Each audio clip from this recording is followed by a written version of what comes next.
Pessoal, bom dia a todos, né? É um prazer novamente estar com vocês. Espero que todo mundo esteja bem.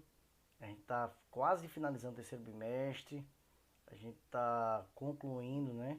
Chegando na etapa final, na etapa do vamos ver. E eu acho que é tempo de algumas pessoas acordarem, né? Se é que estão me escutando nesse momento. Porque tá complicado. Alguns aí parece que estão vivendo no mundo da lua, estão achando que vão ser aprovados de qualquer jeito, porque é pandemia, mas se esquece que as aulas estão sendo dadas. A gente tem tido aula, não é o habitual, né? Mas é o novo normal. Enquanto a gente não tiver uma vacina, a gente não tiver realmente algo mais concreto, a gente está fazendo desse jeito e vai terminar o ano praticamente desse jeito.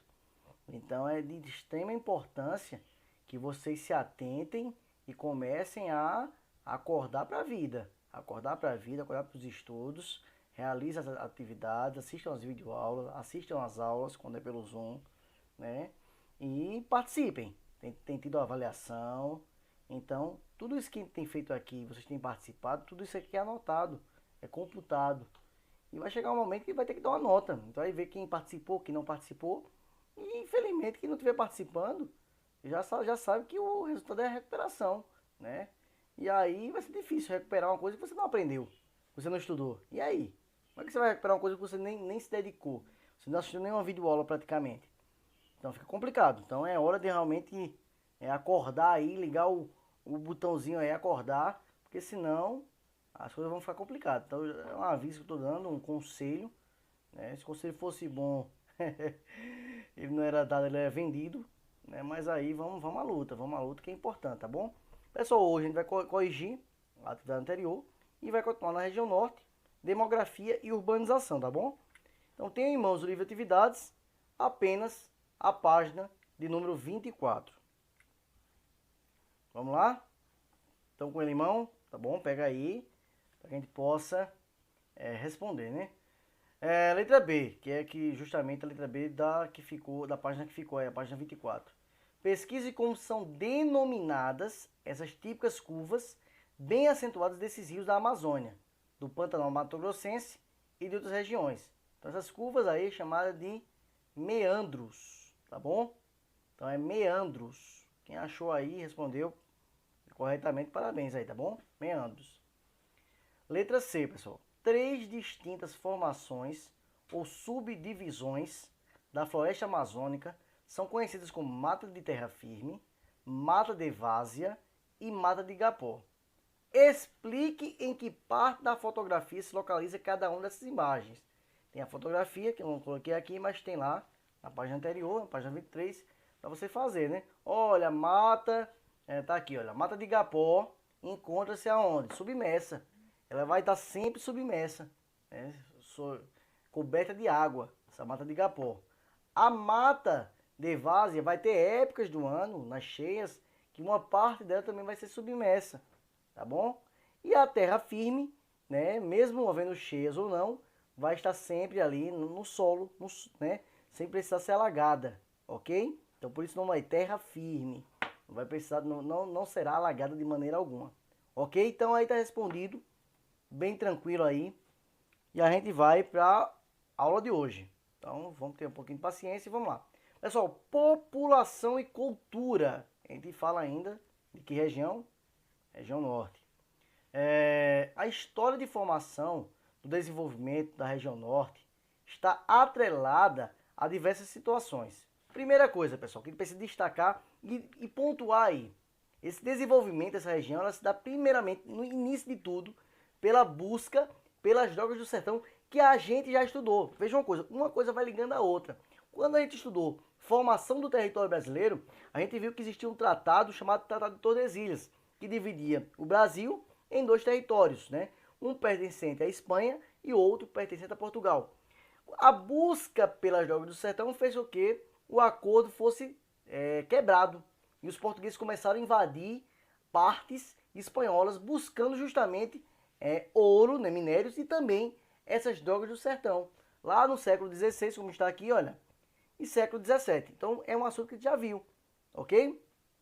Então, olha, um dos motivos que levaram boa parte da região a ser ocupada por portugueses, mesmo quando pertencia, segundo o Tratado de Tordesilhas, a quem? Aos espanhóis.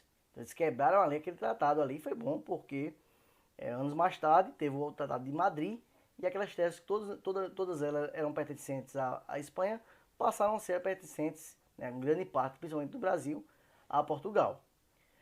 Outra importante atividade econômica que a gente precisa falar é o extrativismo do látex. Foi muito importante também para o desenvolvimento dessa região, ok? Que aí faz a borracha, que é a Hevea brasiliensis, né? Conhecido como popularmente seringueira. Durante o período áureo da extração da borracha, a região passou por um grande desenvolvimento. Então, realmente, foi muito importante essa época aí, principalmente na segunda metade do século XIX. Ok? Em Manaus, era reconhecido como a Paris dos trópicos, né? O Teatro Amazonas, etc. Apesar do período de prosperidade, o ciclo da borracha, né? Fatores contribuíram para a sua derrocada. Caiu, uma hora passa. Assim como passou no Nordeste, a gente viu no Nordeste, quando estudou a região Nordeste, que era a região mais desenvolvida do país, era a região Nordeste. Principalmente com o desenvolvimento aí e a prática da cana-de-açúcar. Mas também houve uma derrocada, como também houve com o látex, tá certo? Por quê? Porque essa produção aí, da Hevea brasiliensis, houve também na Ásia, levada para aquele continente de forma clandestina. Vieram para o Brasil, conheceram as seringueiras e levaram lá para a Ásia para produzir também. Isso fez com que baratear o preço, barateou o preço do mercado internacional e com isso, nosso mercado acabou diminuindo suas vendas, ok? E a gente vai ver um pouquinho mais sobre a questão da cultura e da população da região norte. Pessoal, tem aí um dado aí do IBGE, né? Segundo estimativas do IBGE, em 2017, há 3 anos atrás, a região norte contava com aproximadamente 18 milhões de habitantes, sendo quase metade, olha que coisa, nós temos 7 estados na região norte, ok? 18 milhões em toda a região. Desses 18 milhões, metade, quase metade, fica apenas no estado, chamado Pará, ok? No entanto, a cidade mais populosa não é do Pará. É Manaus, que fica no Amazonas, é a capital do Amazonas, com 2,1 milhões de habitantes. Aqui, pessoal, é um dado importante. Esperança de vida ao nascer, ok? Quanto, em média, uma pessoa vive, né, ao nascer, né? Então, vai viver quantos anos, em média? Então, no Brasil, atualmente, em 2014, já é maior esse número, em 2014, esse dado era, em média, uma pessoa vive 75 anos, né? 1. Isso é em média, por isso tem esses vírgulas aí, ok? Já pegando as regiões por região, a gente vê que a região que as pessoas vivem mais é na região sul, em média. E a que vive menos é justamente na região norte. Então, há uma discrepância aí entre regiões. Aí a gente pode ver aqui, analisar isso aqui, olha. Os indicadores sociais ainda não são os melhores, tá bom? Porém, houve uma evolução nos últimos anos. Em 2004, por exemplo, a esperança de vida ao nascer na região era de 69 anos. Já em 2014, 10 anos depois, subiu para quase 72 anos. Então, houve um avanço, né? Não é o ideal ainda, mas houve um avanço, ok? Precisa melhorar em saúde, saneamento, é de extrema importância nessa região. No entanto, pessoal, é possível perceber que a média da região norte se mantém como a menor. Olha lá, a menor, olha aqui, menor. A região norte aqui, 71,8 anos, se compararmos com as outras regiões, né? Tal situação tende a melhorar na medida em que são aprimorados os serviços no setor de saúde e educação. Então, quanto mais se investir nesses setores, consequentemente, esses dados vão melhorando, né, os dados socioeconômicos dessa região. Pessoal, urbanização. A gente sabe que é o número de pessoas que vivem nas zonas urbanas, nas cidades. A taxa de urbanização da região norte é a segunda menor. Então, ou seja, uma grande parcela da população da região norte ainda vive na zona rural, ok? Então, por volta de 83% das pessoas lá da região norte vivem em áreas urbanas e mais de 25% a 27% vive na zona rural, ou seja, um quarto. A cada 4 habitantes, a cada 4, um vive no campo, ok? Manaus é a maior cidade da região, seguida de Belém e depois de Porto Velho. São as capitais, né? Tanto do Amazonas, AM, PA Pará, RO, Rondônia. A maior concentração populacional em torno da cidade de Manaus se explica também pela industrialização da cidade. Então, por isso que ela é mais populosa, porque houve foi criada uma Zona Franca de Manaus, que está aqui, olha, Zona Franca de Manaus, que é nada mais é que um complexo industrial pelo governo, essa Zona Franca foi criada, para atrair indústrias. Então é um complexo industrial muito importante, que gera emprego, gera renda para a população, tá certo? E aí fez com que esse número de populacional crescesse bastante na cidade de Manaus. Tá aqui, isso aqui é importante destacar, pessoal. A Zona Franca de Manaus, chamada também de ZFM, que significa justamente Zona Franca de Manaus.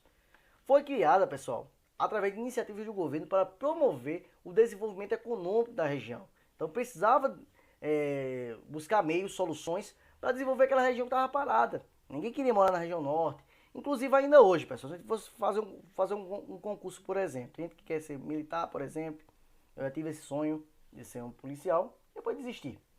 Mas, for fazer um concurso público, por exemplo, para policial, se você fizer aqui em Pernambuco, em Alagoas, a concorrência é gigantesca. É muita gente concorrendo, é muito difícil. Se você for para aquela região, a concorrência é muito menor, porque as pessoas não querem ir para lá. É um lugar mais isolado, né? São lugares mais isolados, mais distantes. Então, foi criada essa Zona Franca justamente para promover o desenvolvimento dessa região. Foi criado lá em 67, tá certo? Esse complexo. O governo federal criou, né, a Zona Franca de Manaus. Desde sua criação, a principal política usada para atração. Então, não é só criar. E aí, como é que as indústrias vão vir para cá? Tem que ter um atrativo. Não adianta você criar uma Zona Franca se não tiver um atrativo. E o governo fez o quê? Reduziu, né, ou eliminou impostos. Deu também isenção fiscal, né? E aí, várias indústrias começaram a se inserir nessa região. Tem uma bem conhecida que é a Honda, né? A Honda produz aí as motos do Brasil todo praticamente em Manaus, ok? Pessoal, além disso, as tarifas cobradas pela importação de componentes e equipamentos são bastante reduzidas, o que atrai indústrias que dependem de componentes importados. Então não é apenas indústrias brasileiras, várias indústrias também estrangeiras acabam se instalando nessa Zona Franca aí pela facilidade que o governo dá. Em troca vai gerar emprego, né, para aquela região e vai gerar desenvolvimento. Quando foi idealizada a ideia da ZFM tivesse um prazo, né, teria um prazo, né? No entanto, o que se viu foram sucessivos adiamentos. Em 67, o prazo para a manutenção dos incentivos era 30 anos, então acabaria em 97. Mas ele foi adiado, né? E aí hoje se estende até 2073 esses incentivos. Então é excelente, né? Uma indústria chega lá, tem incentivo fiscal, isenção fiscal, redução de impostos, até 2073. Olha que coisa. Então aí facilita muito. As pessoas, as indústrias gostam desse tipo de isenção, tá bom? E aí a gente finaliza, pessoal. A gente finaliza, né, com o livro de atividades, página 24, ok? Livro didático, página 48. Né? Façam aí as atividades direitinho. Me entrega dentro do prazo, ok? Prazo é até amanhã, quinta-feira. E pessoal, se der certo hoje, a gente faz um tira-dúvidas agora na parte da tarde. De manhã não vai ter como, tá certo? Mas à tarde eu falo no grupo, a gente acerta direitinho o horário. Se for bom para vocês, a gente faz um tira-dúvidas aí à tarde pra gente não perder o costume. A gente sempre faz esse tira-dúvidas, eu acho bacana aí que vocês dialogam, conversam comigo, vê as dificuldades, tá certo? Qualquer dúvida sobre a aula. E é isso aí, tá bom? Fiquem com Deus, até a próxima. Tchau, tchau.